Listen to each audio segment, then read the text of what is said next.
I grew up with 3 older sisters, and I'm not gonna lie, like at times that was a little unique and a little bit of a challenge because it's definitely different than growing up with 3 brothers, if you know what I'm talking about. Because in our home, instead of barbells, we had Barbies. You know what I'm talking about? Instead of dump trucks, we had dolls, and instead of mighty machines, we had a ton of makeup. It was just the reality, okay? And I love my sisters. They are truly awesome. I don't hold a grudge against them just because when I was little, they used to dress me up as their little baby and play house with me. No, I'm over that. I'm just getting it off my chest here. You know what I'm saying?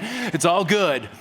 But I can remember one Christmas when one of my sisters announced that she was buying her own Christmas gift from her husband. She wanted some jewelry, and so she just bought it and placed it under the tree. But it wasn't just that Christmas. She did that more than once. Kind of from that day forward, almost every year, she would wrap something, put it under the tree, and be like, "Oh, wow, this is so great. Thank you so much." And I'm like, who does that, right? I just did that, okay? Wasn't jewelry, but it was something else. And before you judge me, I want to know, okay, I'm going to ask the question. Terwilliger, you join me here as well. If you're watching online, go order yours now. Show of hands, how many of you have ever bought your own Christmas present? Let me see here. Okay, see, there's quite a bit of us. See, my reasoning for doing it was this. I'm just saving Marla the agony of thinking about what to get me. And on top of that, I'm ensuring I get what I want. And on top of that, I'm actually helping make Christmas good for all of us. You know what I'm saying? It's really a nice thing to do. And I'm happy to see that I'm not alone on this. There's so many helpful people here. That's great. But let's be real and honest. That kind of defeats the purpose of a gift, doesn't it? And if we peel another layer off here, what this reveals is maybe just a form of selfishness. Like, I want to make sure I get what I want. I don't trust others to figure it out, and therefore I feel the need to do this. Now, every single one of us knows that selfishness is thinking of ourselves before others, and we can spot it pretty quickly in someone else. It's just a little bit more difficult to see in ourselves. And I believe one of the things that underscores selfishness is insecurity. And insecurity, on the other hand, is something that we can all see in ourselves. Insecurity has this way of just keeping our eyes, our focus, and our mind on us. Now, a lot of people struggle with insecurity. It's kind of feeling like we don't measure up to someone's expectations, or we don't really fit in, or we're not beautiful enough, or smart enough, or rich enough, or even good enough. And when we feel this way, all we are truly thinking about is ourselves. We're worried about us and how we will look. You already know we're in a series this December entitled Missing Christmas. And this series reminds us that we can become so focused on all the wrong things during this season that we actually miss the main event. It's kind of like when I do a wedding. Every time on the wedding day, I say to the couple, okay, take today in, because all your planning, all your prep, you can't change anything in the moment. Don't worry about it. Just don't miss the moment of the day. And so this year, I want to say to you, don't miss Christmas. Don't miss the wonder and the significance of God incarnate, Jesus coming to earth. Don't let the distractions blur your focus. Don't let some good thing cause you to miss what this season is really all about. And the truth is, our distractions, they're not really all that bad. They just, in the end, keep us from what is best. They keep us from focusing on the things that we really need to be focusing on. Now, when Jesus was born, a lot of people missed it, and I kind of get why. There was a lot to be preoccupied with. There was a lot to be distracted with. There was the census going on, and what it meant was that every person alive in the Roman world had to make sure that they registered. And for a lot of people, they had to travel to do this. So it took time, it took energy, it took effort, it took money. These were good people doing life. And yet they missed the coming of Jesus because, like us, they were just hectic and busy, moving from one thing to the next, just trying to cope, really, in doing their life. And in the midst of it all, they somehow got distracted. They lost focus. And we all get that, don't we? So I want to take you to the Christmas story as recorded in the New Testament of the Bible. And this morning I want to talk about two ways of navigating our focus at Christmas, two perspectives we can have. And the first one is from a character that really is the villain in the story. And we all know that every good plot needs a villain, and this one is no different. This guy's name is King Herod, or Herod the Great, and he really was the villain upon villains. He was the Lex Luthor, the Darth Vader, the Grinch, and Thanos all rolled into one here, okay? He was the Scrooge of the original Christmas story, someone whose heart was never touched and just whose heart remained hard as stone. And he might have been the one that, there's a theologian called John Calvin, he might have been the one that he was thinking of when he came up with the theology of the total depravity of humanity. Why? Check this out. When people got in Herod's way, when others didn't fulfill or do what he wanted, he did what he only knew how to do, and that was he eliminated them or he killed them. Historian Paul Mayer said that we have a whole lot written on Herod the Great, 2 whole scrolls by Josephus that tell us how evil this man really was.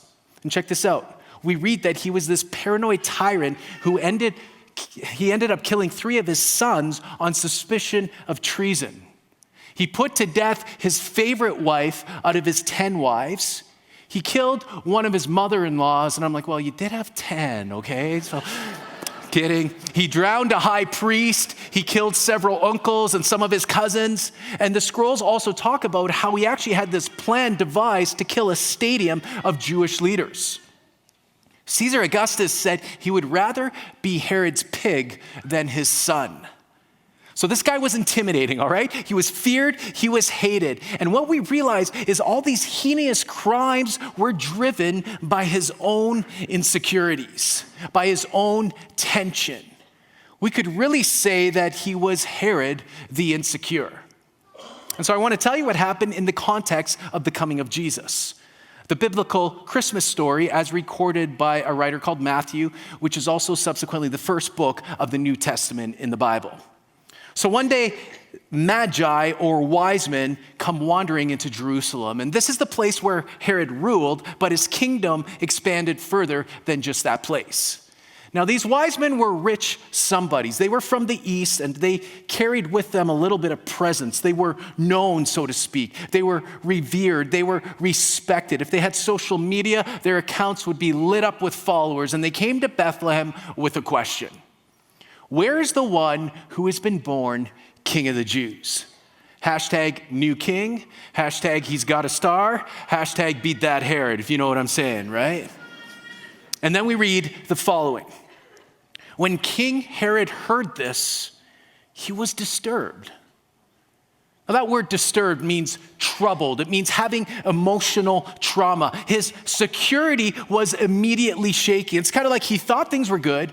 He thought he had eliminated all the threats, but now there was this new threat. And one little question literally caused him to shake up the town, his life, and his future. Do you ever have that? Like things are going fine for you, and then you hear one comment from someone, and everything just falls off the hinges?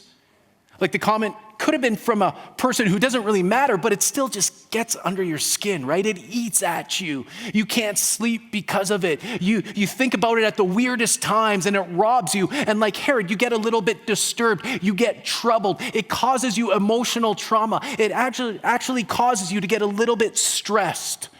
And if you're like me, maybe it's in those times when you're stressed, you just eat just a little bit more chocolate. You know what I'm saying? And just so you know, it's totally natural to do this. Stressed out people eat more chocolate. You want to know why? Because stress spelled backwards is dessert. So it's all good. You can do this. It's okay, all right? But when we're in that space, what many of us do is we feel that we need to go into defense mode.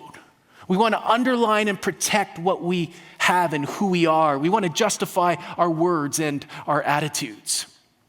When we feel threatened, we kind of do everything we can to protect what we hold. And in a moment, I'm going to show you how Herod did this. But first, I just want to say this.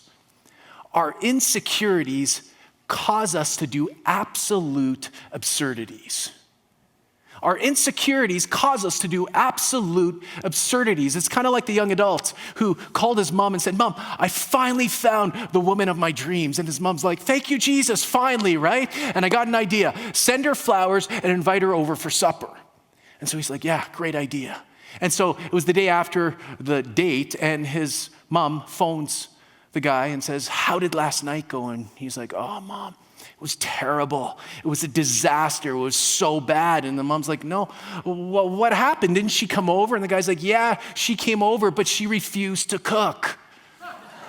You know, our insecurities cause us to do absolute absurdities. It's kind of like the girl who's very controlling of her peer group and monopolizes them, and really she just needs her followers to idolize her to help her feel good about herself.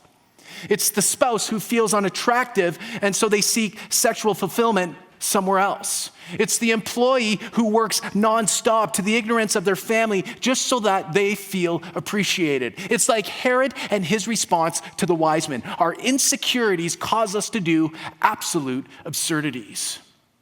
And can I just ask you, what are you insecure about? Is it a skill set? Is it a position in life? Is it the stability of your marriage? Is it your looks? You see, insecurity keeps our focus on the wrong place, and what we need is a shift in focus. And so let me take you back to when the wise men approached Jerusalem. They come in and they ask, "Where's the one born king of the Jews?" And Herod, you know what he does? He immediately freaks out. And he calls together all the chief priests and all the teachers of the law. He basically calls together all who's who in Jerusalem. The power people, the influencers. He gets this cabinet around him and he asks them this question: where is the Christ supposed to be born? Now I want you to think about that question just for a moment. It's a little weird because it indicates that Herod knew a Messiah was coming. Realize he didn't ask, who is this king that the wise men are asking about?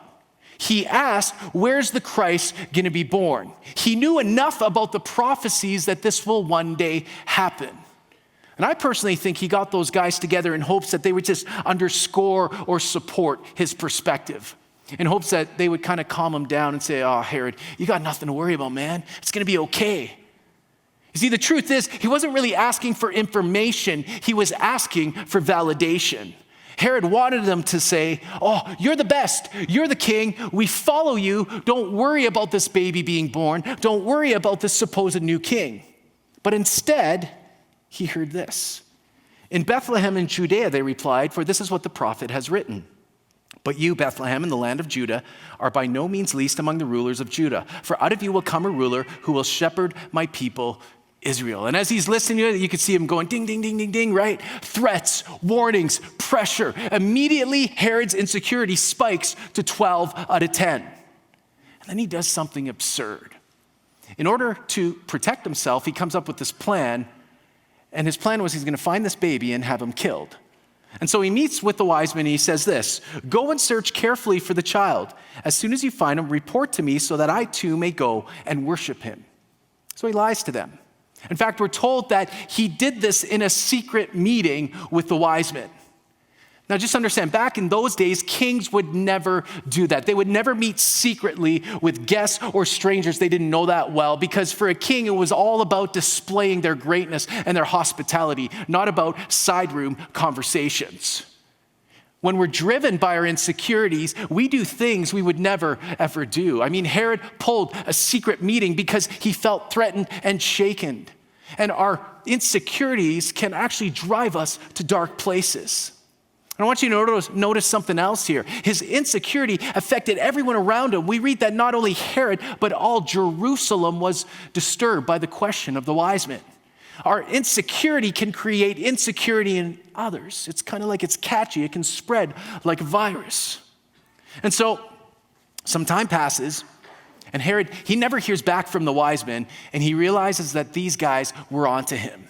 He also realizes that he's not going to find this new baby called Jesus. And this is when he does the most absurd thing.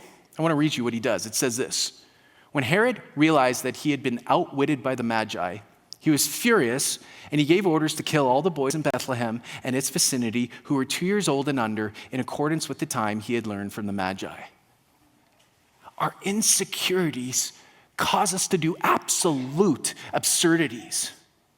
Herod was so insecure about losing his position as king. He was so insecure about the people's trust in his leadership. He knew at some time that Christ was coming, but in turn, he couldn't take his eyes off himself. He was so preoccupied with himself that the opportunity to rewrite history seemed more appealing. And instead of leading his people toward their preferred destiny, he threatens their destiny by creating tragedy, fear, and devastation. You see, when we're driven by our insecurities, we're going to find ourselves doing things we never thought we would be doing. It's kind of why we manipulate a situation or a person. It's why we find ourselves doing things in secret. It's also why we can be angry or frustrated and filled with tension. Herod was so worried about himself that he couldn't take his eyes off himself to look to the one who would save him from himself.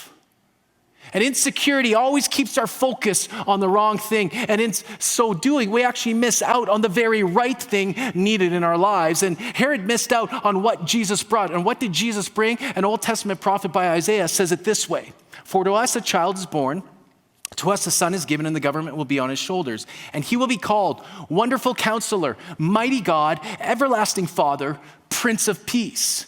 These things can't be found focusing on our insecurities. Peace is never found focusing on ourselves. So that's one way to approach and look at Christmas. The wise men, however, give us another way. They were really the antithesis of Herod. Their response helped them realize this most amazing historical event. They said this: "We saw his star and have come to worship him." And then we read, "When they saw the star, they were overjoyed. On coming to the house, they saw the child with his mother Mary, and they bowed down and worshiped him." 3 times we read, when they saw, when they saw, when they saw. Their focus, their gaze, their eyes were on something completely outside of themselves. Their eyes were intent on finding Jesus. And because of that, they eventually did find him, and it drove them to worship. You see, when we shift our eyes off ourselves, off our worries, off our insecurities, off our selfish wants and desires, off everything that can so easily distract us, we see what can only be seen when looking at Jesus. And in order to not miss Christmas, we have to focus on something outside of ourselves. Something greater, something stronger, something that brings the meaning and the underlying stability every single one of us is longing for. And that, my friends, is in Jesus himself. What's interesting is the wording that the writer Matthew uses in this passage as he's describing this event. And I want to take you to this wording again. He writes this: "After they had heard the king," remember that, "they went on their way, and the star they had seen when it rose went ahead of them until it stopped over the place where the child was. When they saw the star, they were overjoyed. On coming to the house, they saw the child with his mother Mary, and they bowed down and worshiped him." So what we read here is that they heard Herod, but they saw the star. They heard Herod, but they saw the child. What you hear and what you choose to focus on affects your outcome. So friends, what voices are you listening to? Herod heard the question from the wise men and focused on something what he felt was a threat. The wise men heard Herod, but they saw something greater that ultimately eliminated their threat. So what voices are causing you to shift your focus, to maybe get distracted? What voices are causing you to look more to yourself than to Jesus? Most of you probably know of, or at least heard of, the golf legend called Arnold Palmer. And he recalls a lesson in his life on focus. And he writes this in his book. He says, "It was the final hole of the 1961 Masters tournament. I had a 1-stroke lead and had just hit a very satisfying tee shot. I felt I was in pretty good shape. As I approached my ball, I saw an old friend standing at the edge of the gallery. He motioned me over, stuck out his hand and said, 'Congratulations.' I took his hand and shook it, but as soon as I did, I knew I had lost my focus. On my next 2 shots, I hit the ball into a sand trap, then put it over the edge of the green. I missed a putt, and I lost the Masters. The writer of a New Testament book called Hebrews says it this way. Therefore, since we are surrounded by such a great cloud of witnesses, let us throw off everything that hinders and the sin that so easily entangles, and let us run with perseverance the race marked out for us. Here it is, fixing our eyes on Jesus, the pioneer and perfecter of faith. For the joy set before him, he endured the cross, scorning its shame, and sat down at the right hand of the throne of God. Fixing our eyes on Jesus. It means to be dead, set, and locked, looking to him. It means that nothing sways us. There's a wisdom book in the Old Testament. It's called Proverbs, and they write it this way, the writer. Look straight ahead and fix your eyes on what lies before you. Mark out a straight path for your feet. Stay on the safe path. Don't get sidetracked. Friends, we can actually miss the wonder of the season. We can miss the purpose of Jesus coming because at times we can be too preoccupied with ourselves, with our own insecurities. And just so you know, I'm not downplaying those things. I'm just saying when our focus is on them, we miss what Christ actually wants to bring to our lives. And a shift in focus is needed to experience and encounter all that Jesus offers. And what does he offer? He wants to be your Prince of Peace. He wants to be your everlasting Father. He wants to be your mighty God. He wants to be your wonderful counselor. So take your eyes off yourself. Shift your focus off of your insecurities. Fix your eyes on a child in a manger, on a God who became man, on a Savior for humanity, on a King who humbled himself and became nothing in order to die and make us something. Jesus came as a child. He lived a sinless life. He exemplified the way to God. He died on the cross to take all those things that you and I are insecure about, to take all our sins, to grant us forgiveness. And then he rose to say, I've conquered everything for you. Keep your focus on me. You know, it was getting really close to Christmas, and one lady, she had realized that she still hadn't sent out her Christmas cards. And so she quickly rushed to the store. She had 49 people on her list, and she went out and bought a box of 50 cards. And so she got home, quickly signed them all, and sent them all off. And then Christmas Day, when things were a little bit less hectic, she sat down and pulled out the one card that was still left over. And as she opened it, she read these words. This card is just to say, a little gift is on its way.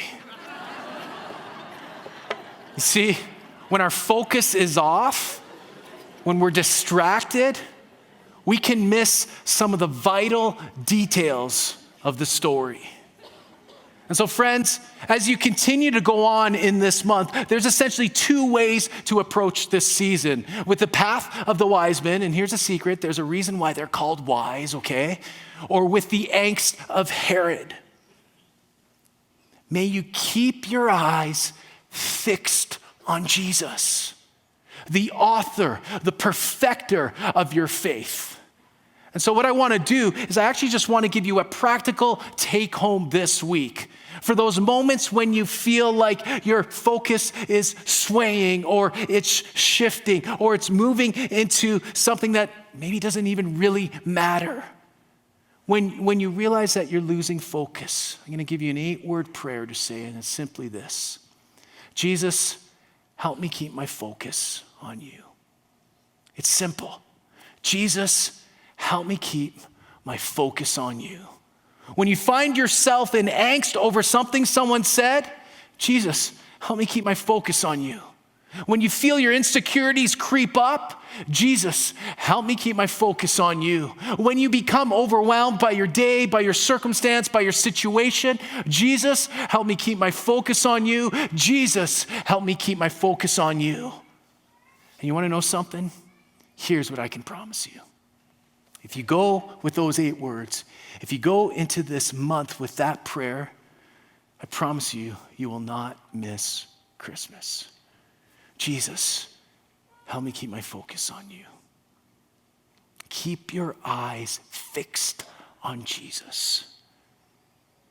Amen. I'm going to ask you to stand, please, if you can. I just want to pray in closing.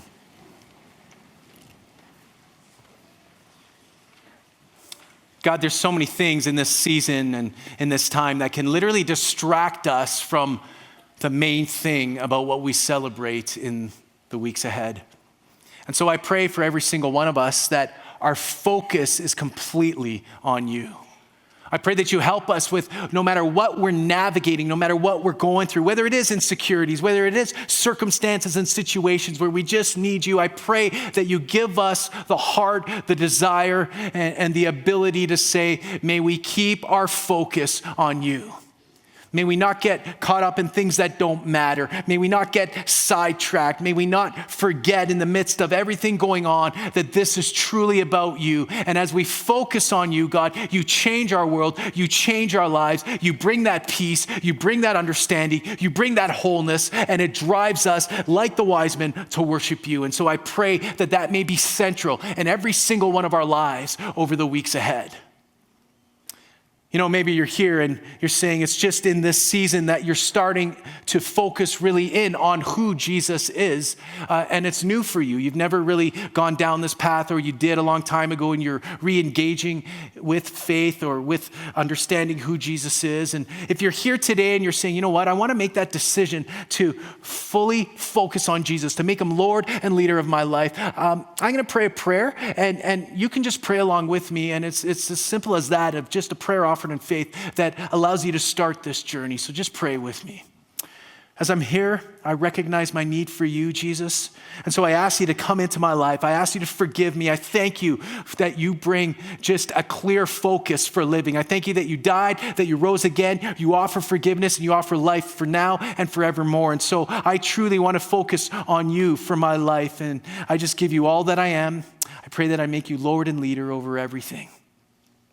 And Jesus, I pray for every individual, for every couple, and for every family represented here. I pray strength, wisdom, guidance, and blessing as they go out into this week. I pray that you go before them. I pray that you give them just the ability to walk and to know you greater and deeper and to shine a light to our great city of Edmonton.